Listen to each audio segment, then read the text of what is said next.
Je suis Merim Bouayed, ancienne financière, et je suis devenue directrice des écoles de danse Tendance et productrice des arts de la scène. J'ai changé de métier.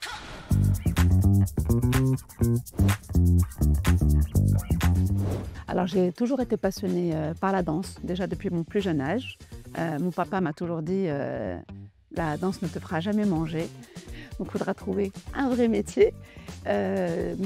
Aujourd'hui, ce qui m'a vraiment permis d'opérer cette transition, c'est un besoin profond d'authenticité.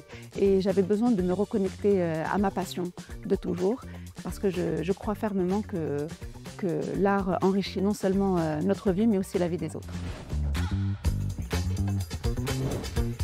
Alors oui, il y a eu un moment très précis, c'est que je suis tombée enceinte de mon cadet et nous avons appris que l'enfant était trisomique.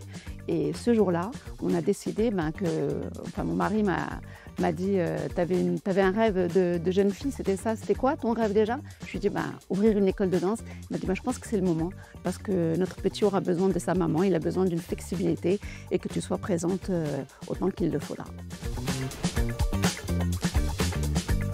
Alors aujourd'hui, bien que la formation soit un atout, clairement, je pense que la passion, la détermination et l'expérience sur le terrain sont tout aussi précieux.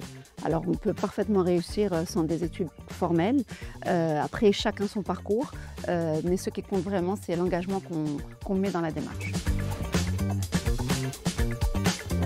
Je te dirais normalement, je t'aurais dit que la peur fait partie du processus normal de changement. Mais je crois fermement que clairement la peur disparaît. On part du principe qu'on est guidé par, chacun l'appelle comme il veut, une bonne étoile, par le bon Dieu.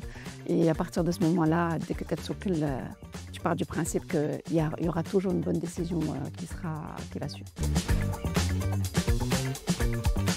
Alors oui, de manière générale, on peut penser que la finance et la culture soient complètement diamétralement opposées, mais il y a des bases qui sont similaires, qui sont la stratégie, la connaissance du marché, du public et la capacité à susciter des émotions. L'une va viser la croissance financière et la deuxième va viser plus le développement personnel et collectif. Alors, mon entourage a exprimé beaucoup d'inquiétude quant à ma décision, en pensant qu'elle a été prise de manière impulsive.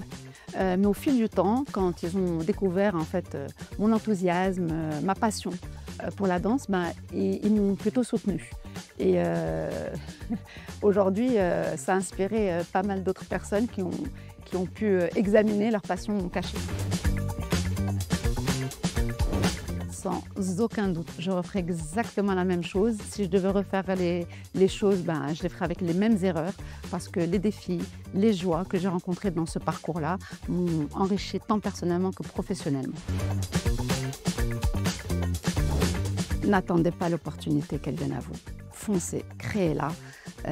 Aujourd'hui, la peur, le doute sont tout à fait naturels, mais ça ne doit pas vous paralyser. Et je pense qu'il faut le faire, il faut y aller, il faut écouter son cœur, écouter son intuition et faire les choses petit à petit, chaque avancée compte. Fais à faire.